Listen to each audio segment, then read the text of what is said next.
পরিবর্তন news channel, আপনার কণ্ঠ, আপনার পছন্দ। নমস্কার, পরিবর্তন নিউজ চ্যানেল আপনার স্বাগত আছে। নতুন আপডেট জন্য চ্যানেলকে লাইক, সাবস্ক্রাইব, কমেন্টস করুন। আজকে আপডেট, আজ কি হোসেন গাজীকে অপমান করা হলো?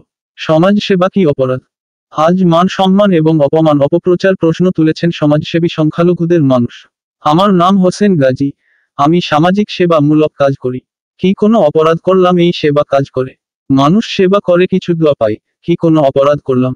এটাই প্রশ্ন করছেন হোসেন গাজী। দেশ বাঁচাও সামাজিক কমিটির রাজ্য সম্পাদক ও জমিয়ত উলেমা হিন্দ বন্দি মুক্তি কমিটি সিপিডি আর হিউম্যান রাইট রাজ্য কোঅর্ডিনেটর সহ বিভিন্ন মানবাধিকার সংগঠনের যুক্ত আছেন। একজন সামাজিক মানুষ হিসাবে 2003 সাল থেকে শুরু মানুষের সেবা করেন। সামাজিক কাজ করে মানুষ সুখের সাথে নিজের সুখী হন। ধর্ম, বর্ণ, দল মতো আলাদা আলাদা করে বৈষম্য না করে মানুষের পাশে দাঁড়িয়ে থাকেন।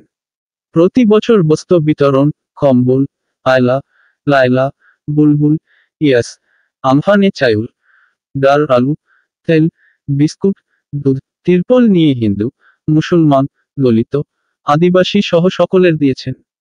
কে কংগ্রেস করে, কে সিপিআইএম করে, কে তৃণমূল করে বা অন্য দল করে, এই সব না দেখে মানুষ হিসাবে মানুষের সাহায্যের জন্য পাশে থাকেন। খুন, মার্ডার, ধর্ষণ, অত্যাচারিত মানুষদের পাশে গিয়ে তাদের অধিকার, ন্যায়, ইনসাফ পাওয়ার জন্য লড়াই করছেন। আবু সিদ্দিকের, আনিস খান, প্রিয়াঙ্কা হাসদা, বিশ্বজিৎ মুন্ডা ও সাবির আলী ও আফরাজুলের খুনিদের গ্রেপ্তার দাবি আওয়াজ তুলেছেন। কিন্তু কিছুদিন আগে মান সম্মান উপর হামলা হলো। কিছু মিডিয়া চ্যানেল সাক্ষাৎকার পরে অপমান, অপপ্রচার চালাচ্ছে। অপপ্রচার মধ্যে সম্মানকে পাছু লাগেন, ফেসও তোলেন, উস্তং খুস্তং করছেন। অসন্তুষ্ট অপপ্রচার জন্য আগামী দিনের কিছু বড় সিদ্ধান্ত নেওয়া হবে। আর বাংলার কে দালাল পত্রিকা, গদি মিডিয়া বলে তকমা দিলেন।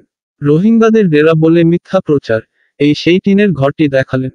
খারিজি মাদ্রাসা বলে মিথ্যা অপপ্রচার করা হচ্ছে, এই সেই বাচ্চাদের পড়ানো ঘরটি, এখানে বাংলা, আরবি, ইংলিশ পড়ানো হতো। এই হচ্ছে হোসেন গাজীর ঘর। তাহলে এত মিথ্যা অপপ্রচার করা হচ্ছে কেন আর বাংলার চ্যানেলে? ধন্যবাদ ভিডিওটি দেখার জন্য। আমাদের চ্যানেলটি সাবস্ক্রাইব করতে ভুলবেন না।